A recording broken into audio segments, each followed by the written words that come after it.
A paz do Senhor a todos.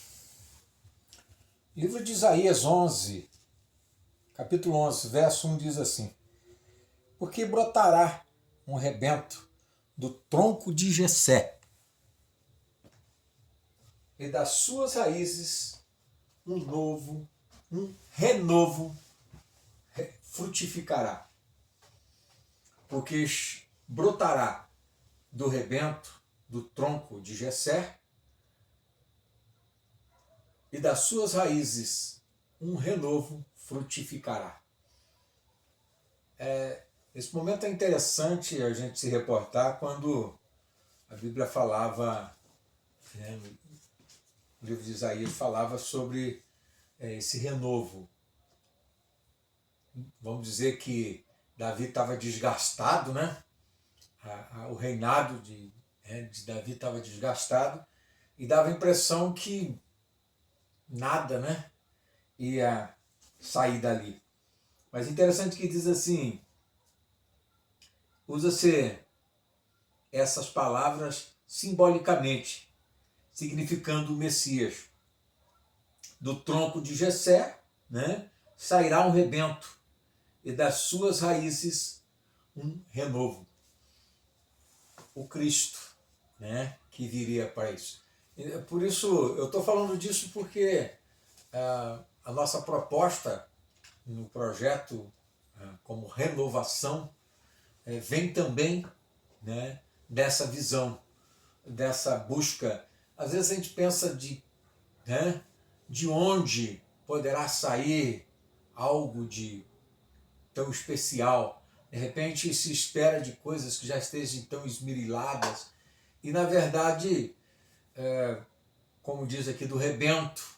Quer dizer, o que é rebento de um tronco? Um tronco que já está envelhecido, um tronco que aparentemente já está enfraquecido, um tronco que aparentemente já dali não vai brotar mais nada, e de repente Deus, daquele rebento, né,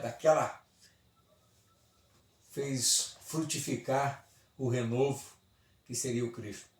Que isso possa, na nossa proposta, estar nascendo no coração das pessoas. Às vezes a gente nunca imagina de onde vem. Então a gente trabalha nesse sentido. Nós temos um programa que é um programa que trata, na verdade, a cada dia, a cada semana de um tema. A primeira semana que nós temos, da primeira etapa, traz um lema que sozinho eu não consigo. Creio que o Senhor Jesus pode devolver-me a sanidade. Esse a sanidade é um acraseado. Creio que Jesus possa me devolver a sanidade física. Quando existe uma crase é porque quer dar vários sentidos ao que está dizendo. Né? Um acraseadinho quer dizer que tem, vamos dizer, mais do que um sentido o que se quer dizer. Então quando se fala devolver-me a sanidade, é das sanidades que eu perdi.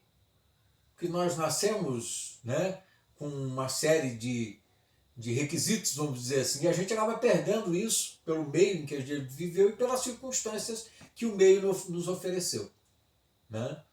E aí então, quando falo devolver-me à sanidade, há a sanidade física, há a sanidade moral, há a sanidade mental, há a sanidade emocional, há a sanidade espiritual, porque algumas pessoas vieram até de berço evangélico, conheciam a palavra. Eu tenho na comunidade pessoas, filhos de pastores, filhos de presbíteros, de pessoas crentes, e também pessoas que nunca frequentaram a igreja. É um misto. Né? Mas então, muitas dessas pessoas perderam a sua sanidade, porque o que é perder? Às vezes eu digo assim, mas insano é aquele que é louco, que rasga dinheiro. Não, loucura, na verdade, insanidade é toda vez que você cria um propósito e você não cumpre. Não vou mais fazer isso, e acaba fazendo. Agora, a partir de hoje, eu vou fazer isso, e não faz. Isso é insanidade. Mas eu fico imaginando que a pessoa insana tem que ser internada, né, e tem que tomar medicamento porque é louco. Não. A loucura está em você ficar a vida toda fazendo a mesma coisa e esperar um resultado diferente. Isso é loucura. Né? E às vezes as pessoas ficam a vida toda agindo da mesma forma, fazendo da mesma forma e esperando que algo de novo vá acontecer nas suas vidas. Isso é loucura, isso é insanidade. Porque se você quiser novidade para a sua vida, você tem que buscar coisas novas. Mais conhecimentos, novos conhecimentos, crescer para que você possa ter uma novidade de vida. Né? Então, a primeira etapa inicia falando disso, né? Dessa busca. Porque para nós aqui, o dependente, quando ele chega, não tem como ele dizer que é uma pessoa sana, que é uma pessoa que tem faculdades mentais legais. Não, não tem. Para ele é fácil a gente ver, mesmo por causa dos desequilíbrios que ele está vivendo e que ele está causando no seu meio. Então é difícil para ele chegar até aqui. Mas quando ele chega, não tem como ele dizer, eu estou vindo aqui porque estava tudo bem lá fora, porque estava tudo legal. Já viu alguém ir no médico, chegar lá e o doutor perguntar assim, você tem algum problema? Ele não te pergunta se você tem algum problema. Ele te pergunta qual é o seu problema. Qual é o que você está sentindo. Porque se você foi até ele, porque algo existe de problema. Alguma coisa errada está, alguma dor, né? Se está tudo bem, você não vai ao médico. Então aqueles que vêm para nós, por conta do meio, do desequilíbrio que ele está vivendo, não tem como ele dizer assim, não, eu não tenho problema. Eu vim aqui só para dar uma descansada, dar uma relaxada. Não. Eles vêm, a gente brinca assim que veio para cá porque estava viciado em tomar tubaína e comer paçoquinha. Não era isso. Né? Estava fazendo uso indevido de drogas, né? Que estavam causando mal e fazendo mal para a sua vida e, por consequência, causando mal no meio em que vivia também. Então é fato de que a pessoa vem para cá com insanidade. E esse lema é específico, né? Que sozinho eu não consigo, porque às vezes a pessoa tenta. Às vezes você tem às vezes um problema, né, na sua vida e você tenta resolver ele. Até chegar um momento que você vê que não dá, você vai procurar ajuda. Se é um problema financeiro, você vai procurar alguém da área financeira. Se é um problema espiritual, você vai procurar alguém da área espiritual. Se é um problema emocional, você vai procurar uma psicóloga. Enfim, cada área você vai procurar uma pessoa que tem experiência dentro daquela área para trazer para você uma possível solução. Ou pelo menos uma proposta de caminhar no sentido de resolver. Né? Então, fato de que primeiro passo, né, eu sozinho não consigo. Né? Mas creio que o Senhor Jesus, só Ele, que é o caminho, a verdade e a vida, pode me devolver a sanidade. Só Ele, só Jesus pode te devolver a sanidade. Eu sei que você já tentou de muitas outras formas. Sei que você já tem buscado de tantas formas. Mas para que isso aconteça, tem um tema dentro desse lema que é fundamental, que é o tema rendição. Você precisa render-se. Né? Eu quero ler um pouquinho. Me perdoe o fato de eu estar lendo muito próximo, a visão já não é muito boa. Né? Então, enfim. Nesse momento, preste bem atenção. Abrimos as portas à compreensão e ao crescimento. Quer dizer, está abrindo porta para uma nova proposta de vida. Uma vez que entendemos que precisamos de ajuda e que perdemos a nossa incapacidade ou a nossa capacidade de dirigir e resolver os nossos problemas, iniciamos a etapa mais importante. Compreendemos que o Senhor Jesus, através do Espírito Santo, está ao nosso dispor e que podemos pedir a sua ajuda em todas as nossas tomadas de atitude. Muito embora eu não possa compreender e nem calcular o resultado, preciso confiar que aquilo que virá será profundamente bom para mim e para minha família. Inicia-se um processo de crer. O render-se nesse momento é, claro, causado pelas circunstâncias dos desequilíbrios que vem acontecendo na minha vida. Né? Chega um ponto que,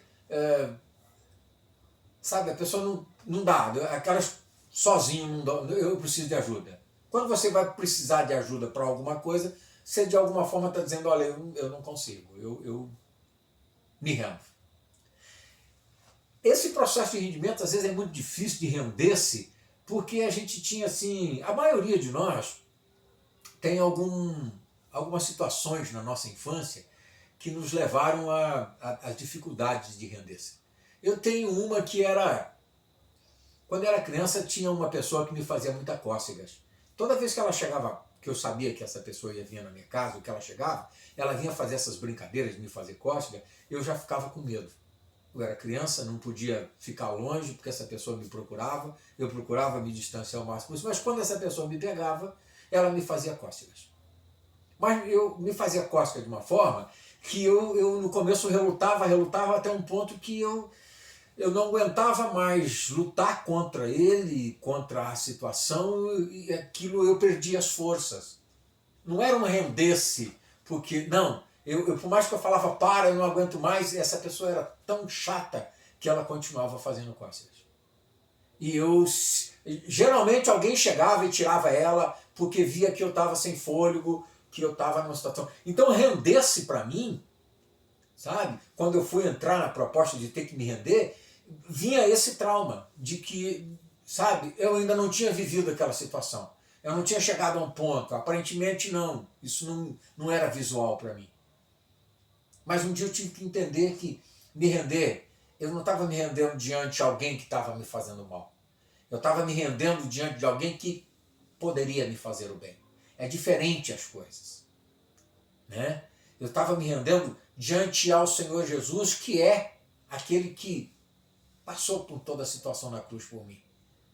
Então, eu já tinha ouvido falar dele. Eu já sabia quem ele era, sabe? E eu sabia que era a melhor proposta me entregar. Porque eu tinha tentado do meu jeito e não tinha dado certo. Então, sabe? E porque quem me falou de Jesus, quem me falou dessa proposta de me render diante dele, sabe? Soube me colocar a situação, soube trazer para mim essa boa nova, de que eu poderia confiar nele, porque ele me amava, porque ele é amor.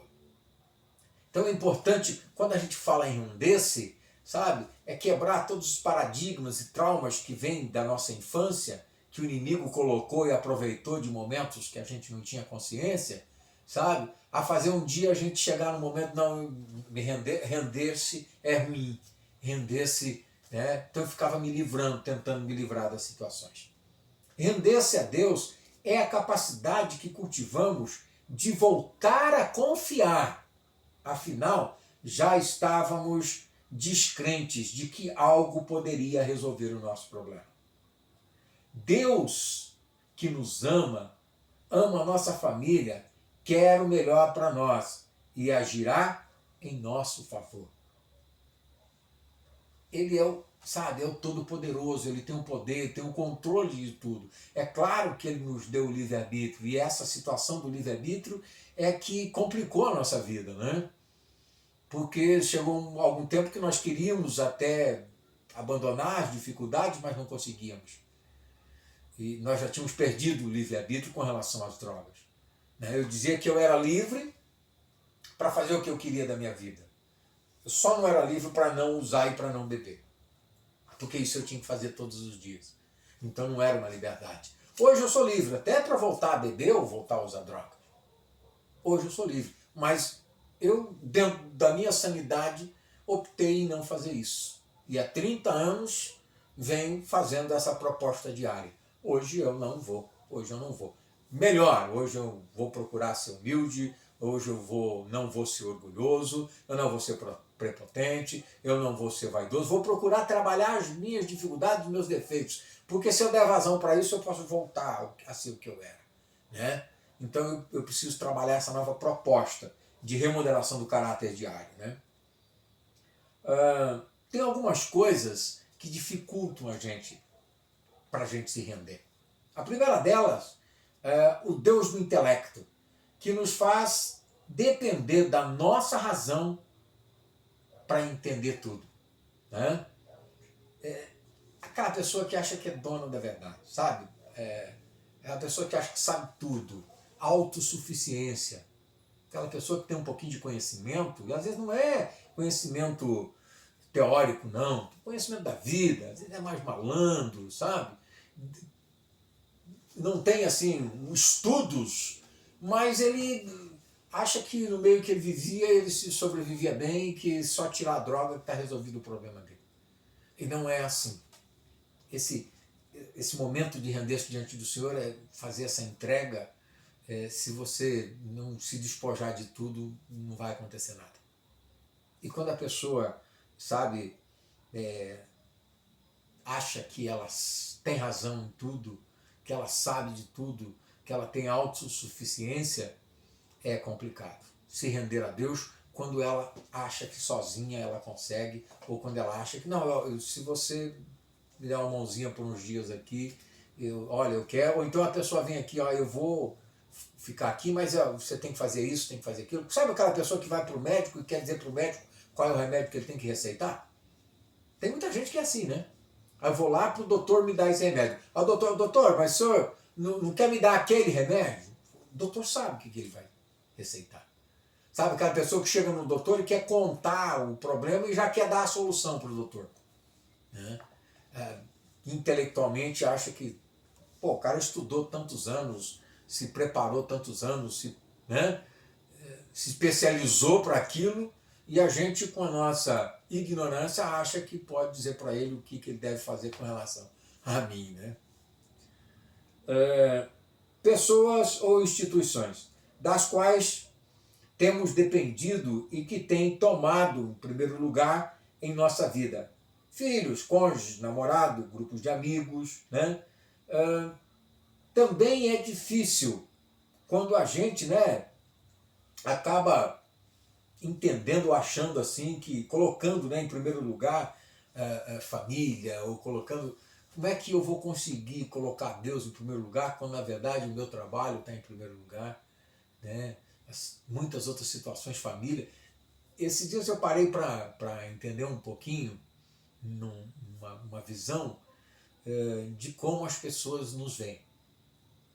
Eu estava na fila do banco e até então tudo normal. Hoje, fila para tudo, né?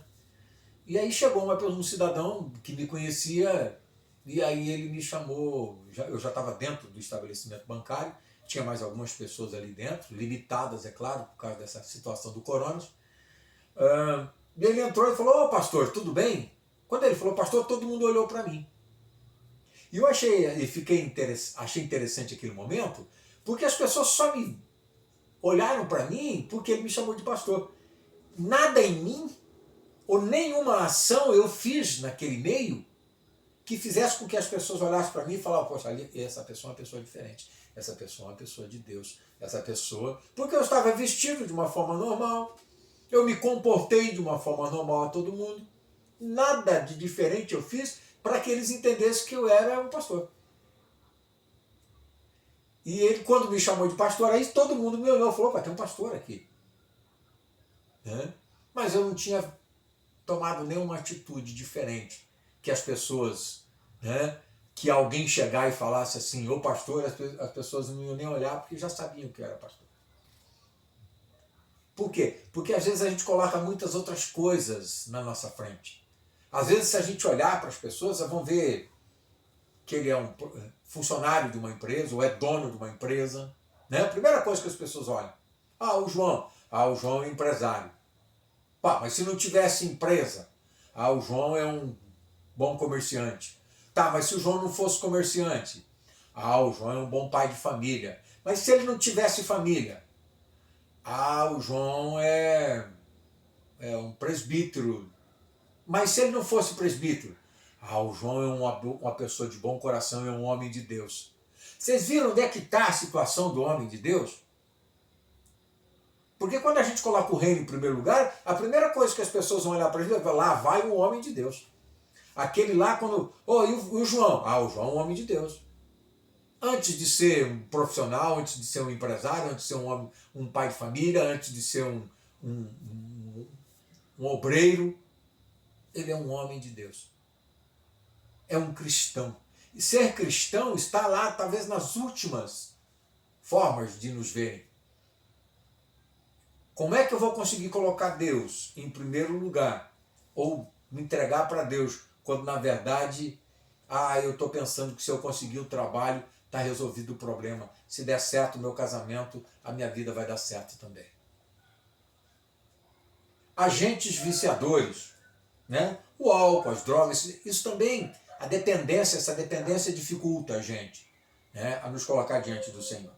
E nós mesmos, como nós colocamos o nosso eu acima de tudo. Então, gente, é importante que a gente possa, sabe, se render diante do Senhor e entender, sabe, que não tem outro caminho. Que eu preciso abrir mão dessa proposta que eu construí, ou pelo menos disso que chegou até aqui. Eu preciso, sabe, despojar disso tudo, me render diante do Senhor, abrir mão das minhas próprias vontades, me entregar para que Ele faça segundo a vontade dEle. Quando nós falamos nessa proposta agora, o tema, né, da palavra de Deus está lá em Mateus. Mateus 11, de 28 a 30. Vinde a mim todos que estáis cansados e aflitos, né? Eu vos aliviarei. Tomai meu jugo sobre vós e recebei a minha doutrina, porque eu sou manso e humilde de coração, e achareis o repouso para as vossas vidas. Vinde a mim, todos os que estáis cansados, aflitos e abatidos.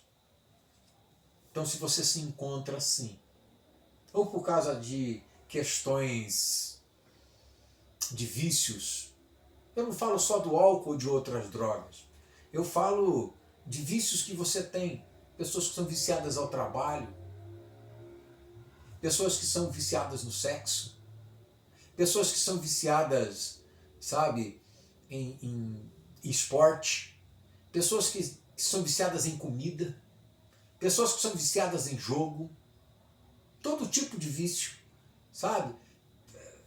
É necessário que você se liberte disso. Mas só existe um caminho para a libertação: Jesus. E Ele diz: vinde a mim, todos os que estão cansados e abatidos, e Ele trará o alívio. Amém? Deus abençoe a sua vida. Que você possa continuar essa jornada firme